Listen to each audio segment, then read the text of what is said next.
Au terme des consultations d'Emmanuel Macron sur le futur Premier ministre, Marine Le Pen et Jordan Bardella ont échangé avec le président de la République.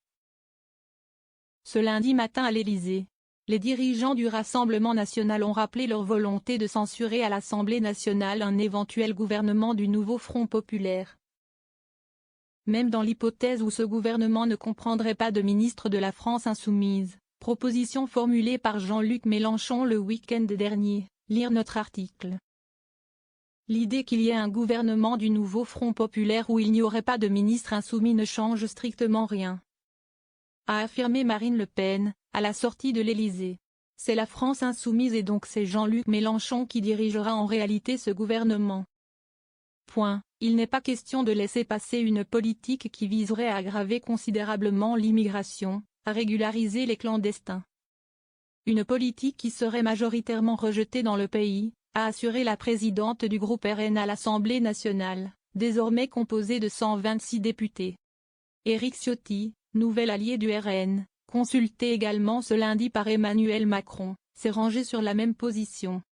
Les 16 députés de son groupe à droite censureront immédiatement tout gouvernement du nouveau Front populaire, a-t-il assuré à la sortie de l'Élysée. Demande de session extraordinaire au Parlement.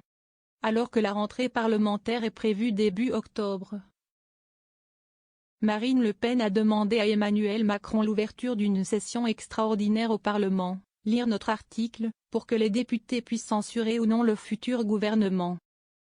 Ce que je veux, c'est que l'Assemblée nationale puisse être en situation d'opérer une censure si c'est nécessaire.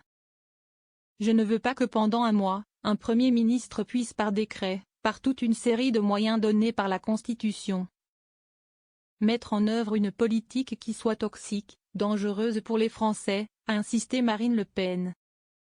Le référendum pour lever les blocages à l'Assemblée nationale?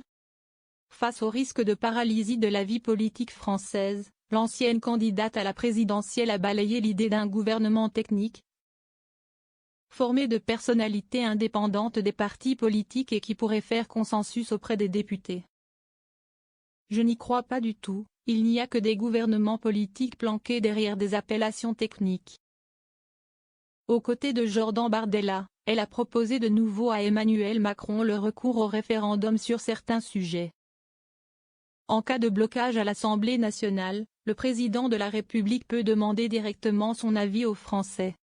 La formation d'extrême droite a également rappelé son souhait de l'instauration d'élections législatives à la proportionnelle pour que les voix de tous les Français soient représentées. Alors que le scrutin majoritaire à 2 tours a permis aux autres partis de mettre en place un barrage républicain anti-RN au second tour des dernières élections législatives. Une instauration de la proportionnelle partagée, rappelle-t-elle, par une grande partie du champ politique français, hormis les LR. Des changements dans l'organisation du RN assure Jordan Bardella. Le président du parti Jordan Bardella a assuré qu'il y aura des changements dans l'organisation du Rassemblement national durant cette rentrée.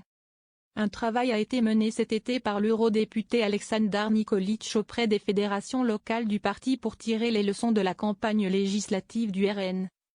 Émaillé de polémiques autour de certains de ses candidats au passé trouble, casquette nazie, prise d'otages à main armée, propos racistes.